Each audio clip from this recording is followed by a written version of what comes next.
What is good, everybody? And this is part 2 of part 4 of the Trap Daily edition of the show.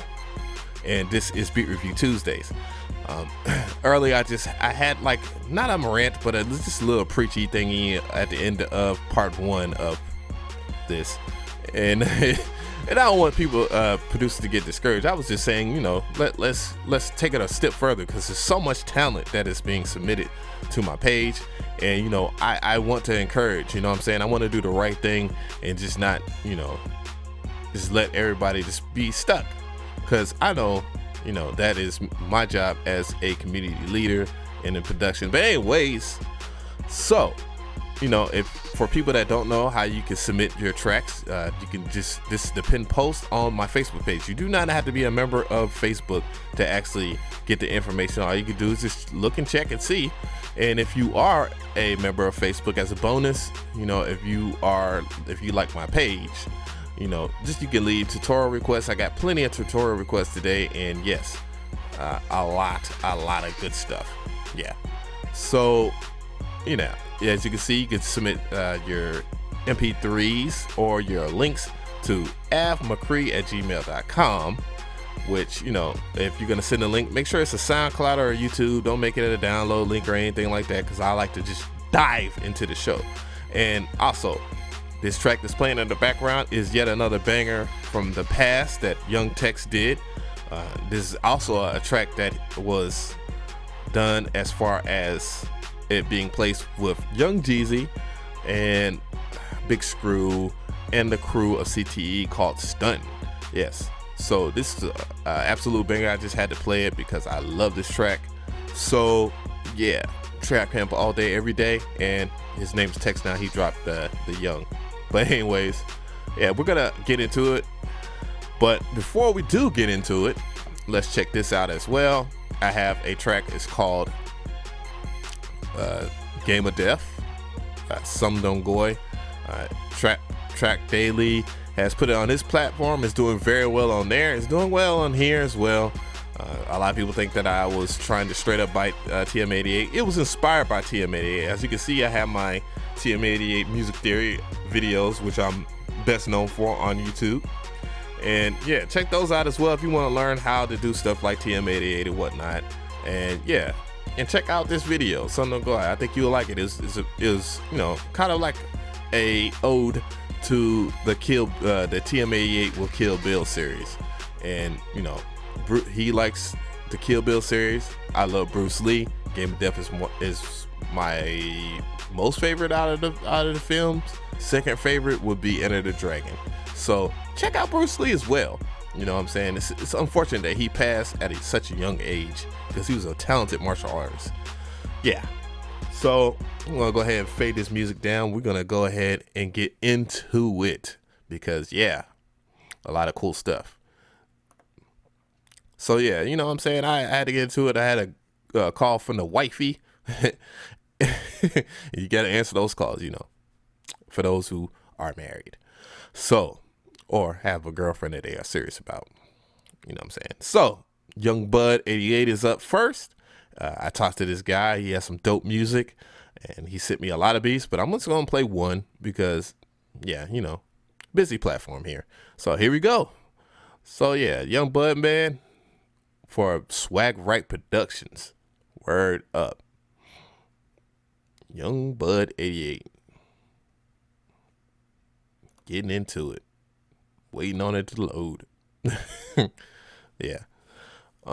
Yeah, but yeah, man, some pretty good stuff coming up, man. Here it goes.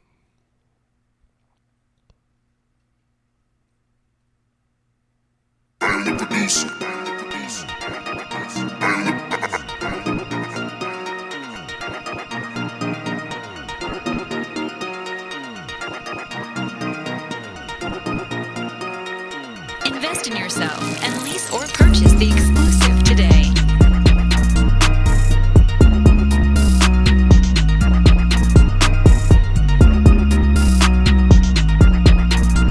The most important investment for an artist is their production. Purchase this beat today.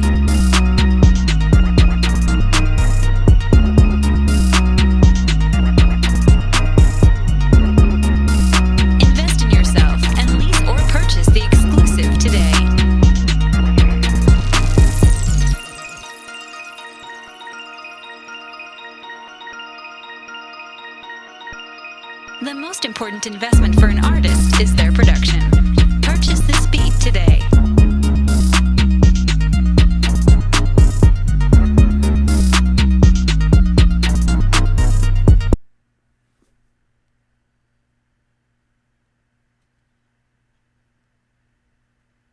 Oh my gosh.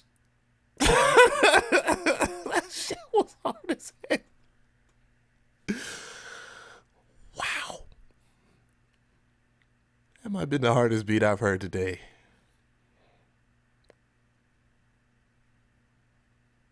That was hard as a mug. And it's funny because the cover says like Ethan Sachi, Don Mulatto. Whew. Ethan, if you're out here, I'm gonna look straight in the camera. You need that. My dog, you need that. I might even just go ahead and just give you his information because that is fire.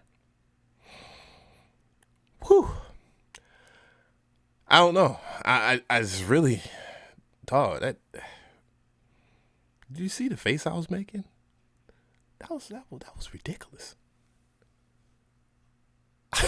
Like, it's really not.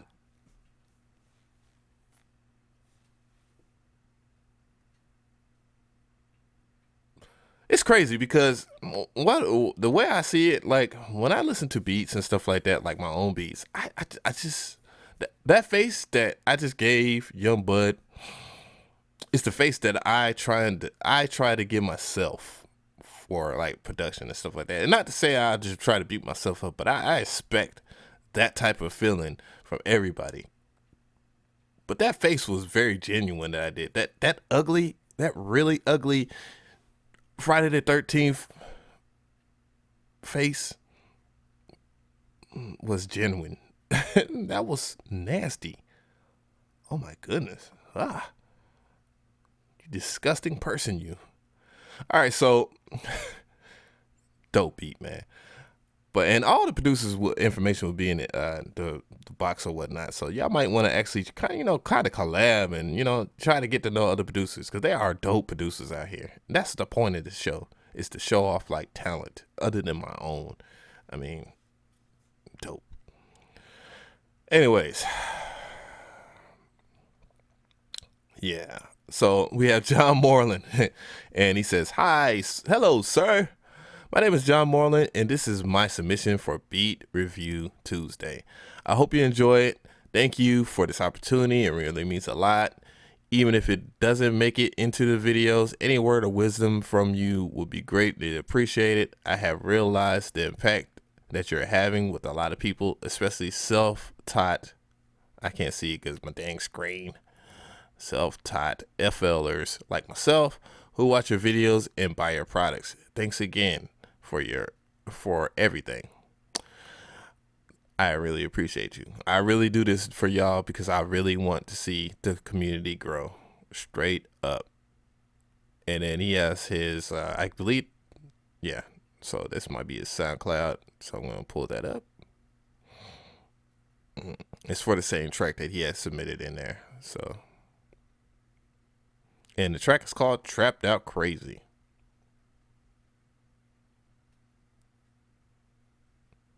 Just waiting for it.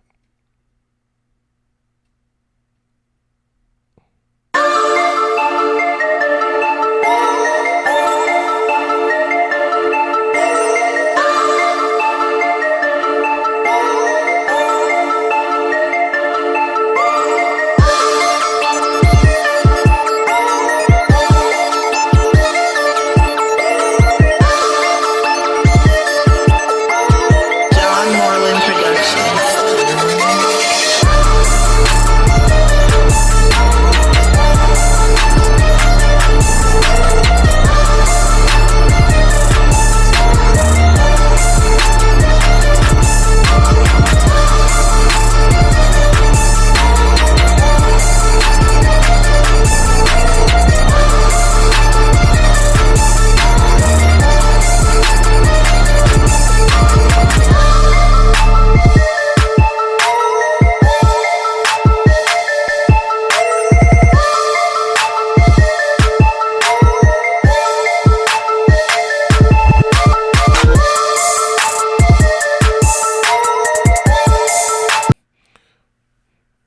pretty decent. It's pretty good. As far as like my advice that I could give to you, definitely could give you some advice here. As far as like the overall package is just like the melodic composition or whatever, pretty dope. I cannot knock it for what it's worth. You know, very minimalistic, very good, straight to the point, which is very, you know, I'm pretty sure a lot of people are probably tired of me saying that, but that is very important, especially if you're trying to, you know, push your tracks towards an artist for their appeal.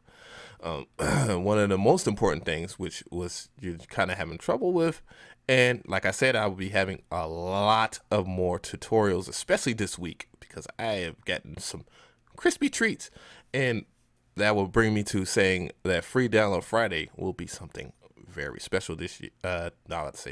This week, which will be something that we all use and I use, and boy, it should not be free. But anyways, your mix. Starting off, there's a lot of phase kind of like fighting each other. Like a lot of your linear phases and all your, you know, your sounds are kind of fighting each other because they're very clouded and loud. Melodically, you have to turn down your particular. I'm gonna go right here in the screen cam real quick. You're gonna have to turn down the volume on your melodies. As you can see right here, if you actually look at your waveform right here, your waveform is very big. It looks like if you were using a compressor, which I couldn't really tell because it didn't sound like anything was being pushed down, because it would be downwards compression because of how loud it was. That a lot of it's been sausage, and a lot of your melodies are so loud that, you know, once it reaches the peak of the bass, and it doesn't have no room for you to actually hear all your dynamic range. So you have to turn out your volume at least halfway. I do have a video where I kind of teach that is in Secrets of Metro Boomin. I believe it might be 7. And, you know, I teach just how to level your mixes and stuff like that. Your kick drum could be a little bit louder, and, you know, just always push that in the red. But, you know, your 808s and stuff like that, it was clashing with the melody. So there's some forms of the same lower end frequency somewhere that is clashing within your melody. So you might have to do some readjusting there as well. But for the most part, where you see, and you can't see it because I'm right here, where you see I'm kind of going left and right, where the finger is, you have to bring down your your volume to that. It won't make sense right here unless I actually have my hands on it, but you do have to bring down your melody just at least halfway, because it was too much going on, and that's why it sounded kind of cloudy right there. Well, overall, the track itself is pretty darn good. I will not knock it for what it's worth. I actually like it. So that being said, good job, Mr. John Moreland Productions. I really appreciate you, and I really appreciate you for supporting my channel and my website. So, yeah. Let me go out of that. So we got another producer coming up, and, you know, he's brought himself to my attention. So I'm going to bring his track up, and we're going to actually listen to it. And this is Trilltroybeats. And he says, "What's up? My name is Trilltroy from VA. I've been producing since 2012, my senior year in high school. Boy, am I old. But and I wanted to submit this track along with some others via future emails. Big fan of your tutorials and sound design. Keep grinding. Thank you so much. I really appreciate you. I really appreciate you." And the track is called Dutch Master. So let's hear it.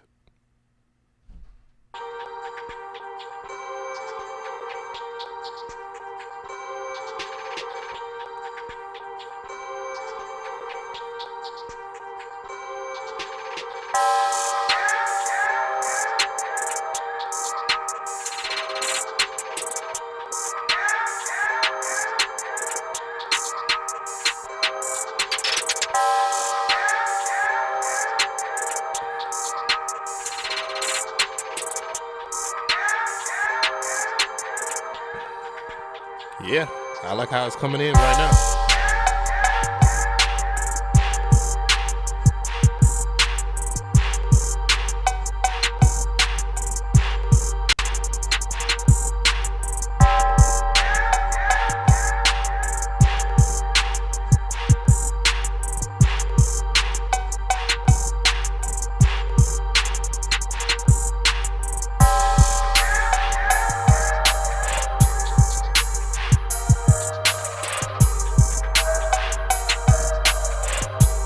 I'm effing with it.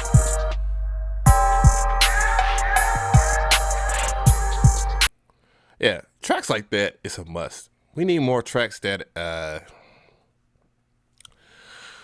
that have that kind of BPM for rappers that don't, you know, rap on like 130-ish or 145 or 124 or whatever. Because there are still spitters out here that, you know, deserve a chance, you know what I'm saying? And a lot of artists and stuff are being forced to, you know, do stuff that they really don't want to do because the lack of variety in production. And, you know, that's not trying to take the offense of art, the defense of artists, because in the latter day, I also feel that artists should pay for their beats. But in a nutshell, as far as the mix, it could be a little louder. I don't know if he actually used gross beat or not, but it does sound like it was some instance of it. If you actually go to my tutorial, Gross Beat Explained, I actually talk about where you can actually turn off a certain effect in what that sound that makes the artifact of the granulizing go away a little bit. Like if you was to drop the tempo down, you know, if you noticed a lot of the stuff that Metro Boomin and like Southside them do, where they have the tempo, not the tempo, but the melody drop, have it playing one way, and then once it gets back up, it goes up to a certain pitch. You notice that there's a little weird artifacts in this sound. There's an option within Gross Beat where you can actually turn it off and lower it, or you can actually gate it a certain way as well to stop that artifact. However, that is not really the picky part. As far as the mix, it could just go up a little bit more. Dynamically, it was a little too low. And with that being said, you probably might have to adjust the volume of your overall melodies that you have in the track so that it can, if you upwards compressing, which I have a video about upwards compression, downwards compression. And sorry, that's the boo, my boo. Other than that, you have a good track, a dope track. Check your email because I am going to message you in a second, and I'm going to message you. But the track overall was pretty good. I will not knock you, Trilltroy. You almost made me mad a little bit on Twitter, but I didn't want to be caught up in my feelings and act like a douchebag. We got too many douchebags out here, you know what I'm saying? And I want to be a good guy. But anyways, I'm going to type a quick message to him real quick because I'm going to ask him a question.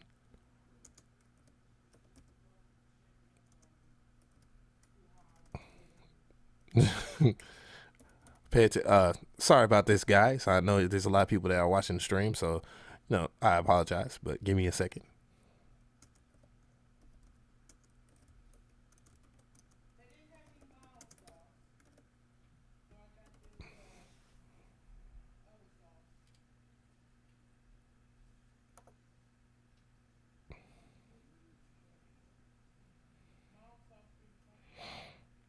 So the track was called Garcia Vega, but it was named another name. So we have PhizzyBeatz. I talked to him as well, and I'm gonna go ahead and play his track. Thank goodness he sent it as a wave. That's awesome. And let's hear it.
yeah, melodically, I like the track. It's very saucy, very, kind of like Amigo-ish. And I'm not saying that it's like a Migo type beat or anything like that, but I can actually hear Migos on it. I actually can hear Thugger himself on that track.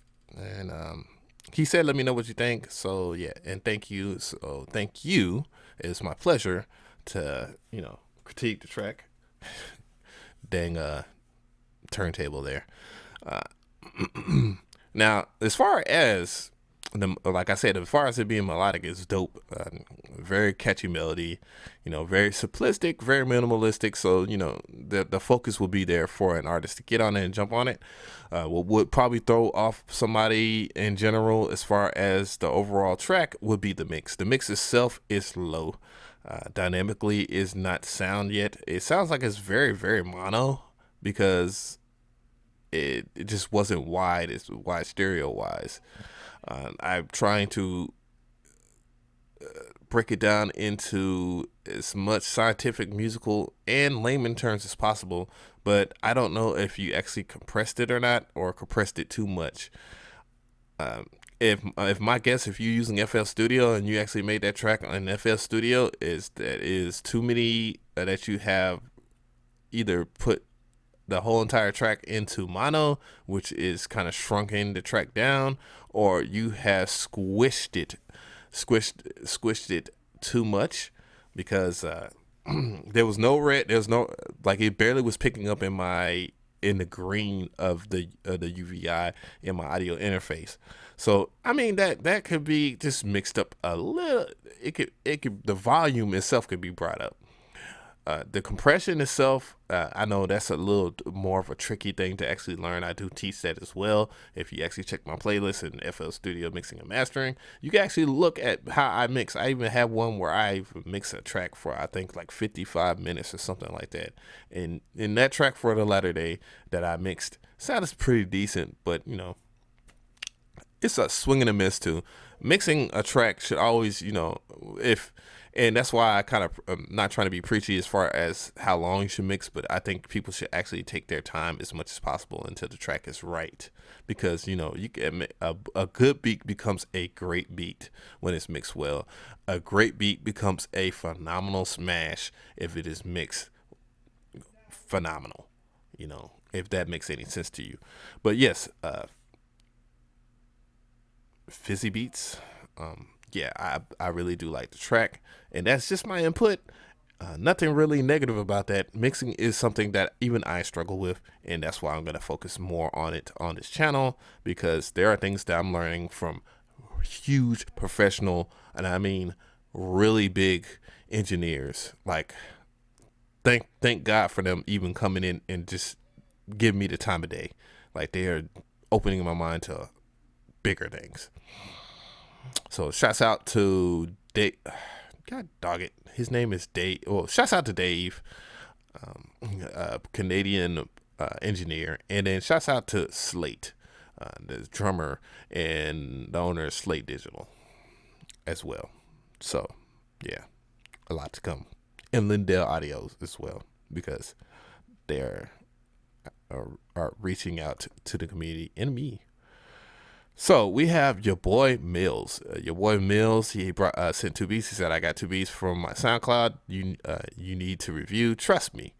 And YaboyMillz. P.S. If you want to collaborate, email me back. We'll see.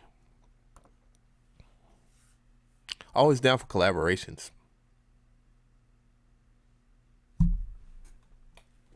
I just saw my dog. I don't know where he's at. But yeah, YaboyMillz, I believe the name of the track is Stacks. It's loading, and we are getting ready to vibe out.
this is my input for this track. I like the fact that it is very dark and ambient. I also like the way it subtly approaches when it comes in on the beginning part. I like how you actually use just the instant of the gross beat scratch effects that's located in the turntable list, and as the presets that you do in gross beat. Man, I can't talk. So, you know, that's pretty dope. I noticed a lot of producers actually like that effect. So, you know. But I mean, as far as the mix goes, is in general, when it comes to the dark ambient tracks, loudness is actually very, very important. Don't mean that you have to be too loud. I mean, I sonically, I think this mix is way more on point than a lot of other tracks. As I can see, I can actually, by looking at the particular waveform, I'm actually gonna go into screen cam because this pretty much will be the last one for today. But we actually look at the particular track in general, it's kind of similar to the last one, but as you can see, you see that there is living peaks in the track. So that is right there. That means that what that really means is that you have a little bit more room to actually bring up the overall volume when you see this. And you know, you can actually have peaks and stuff like that, and it will work, and you know, and it will actually be kind of on point that you need it. Let me make sure. Yes, okay, the volume is all the way up. But yeah, you know, so you know, you got a little bit more room to actually bring it up a little bit more. But overall, the mix in general, if we're going to talk about the levels were perfect. But just needs to be brought up a little bit more. You can actually use upwards compression and just notch over your input and keep your output either a little at 0 or bring it up to +6, and you know, it will be pretty good. Just depends on what you're using and if you have a audio interface with a UIV. You go to one of my tracks real quick, and I'm to keep it closing because we're at 30 minutes. As you can see, a lot of my tracks in general don't look like they'll be loud at all, and that's because I use upwards compression. As you can see, there are living and low peaks within this waveform, and as you can see, that means that there's overall volume changes, and that is just the dynamic range just being lived right there. So I'm gonna actually play it to make sure, you know, because I do mixing, I engineer for a lot of people and all that, but that does not mean that my stuff is golden.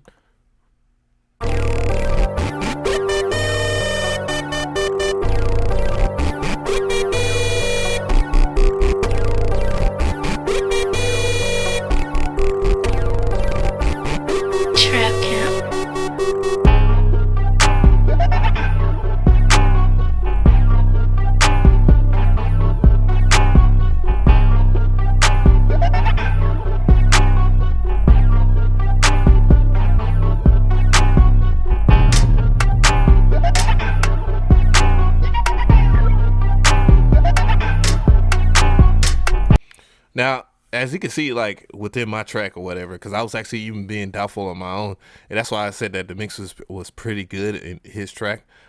But the major difference is the dynamic range that were being suggested and pushed right there. I mean, upwards compression does in general, as you can see, my waveform versus his waveform is much different. And I can actually just go to the actual size of it. As you can see, it's much different.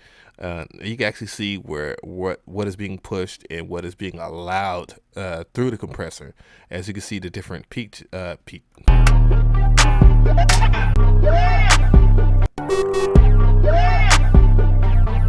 Like you see that peak right there is pretty much representing the kick drum, and the kick drum itself kind of is getting smushed at certain levels, as so that other things can be heard, like the melody, and it not getting in the way. Those are things that can be taught. I mean, I've taught it already, but you know, I might need to elaborate of why that happens. You know what I'm saying? And that's based off of upwards compression, you know, because upwards compression kind of keeps your overall dynamic range of your track, but it only allows certain peaks to go through, such as the kick drum, which is the only thing that is in the red or distorting.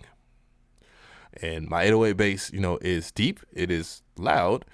At the same time, it is not too loud, you know, where it's overtaking certain other harmonics or transients to where it's causing phase cancellation, which causes muddiness, is what is a buzzword term for producers or whatever.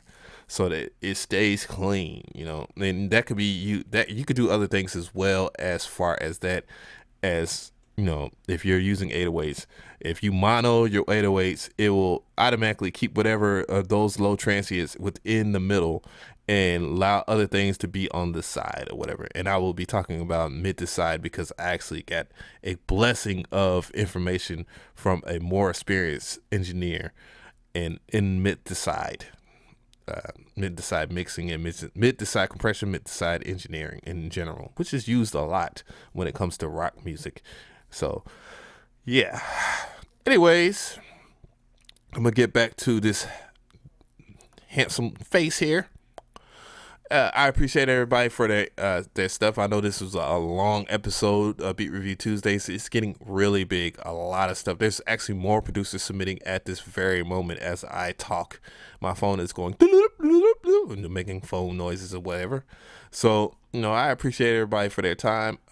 If you like this video, give it a like, you know, hands out. You know, clap to all the producers that submitted and for their great music and whatnot, man. But once again, keep in mind, and I'm going to have and check out my it's going to be a rant video, but it's not going to be like a disrespectful to anybody or anything like that, but it's kind of elaborate on some certain things that we need to talk about. If this, you know, if you have any, you know, comments or you like whoever, you know, give yourself a shout out. Make sure you tweet it out. And, you know, if you have any more comment, just leave a comment. And, you know, if it's the first time seeing a video by me, you know, check out other videos and don't forget to subscribe. I really appreciate y'all. I'm at 25,000 subscribers.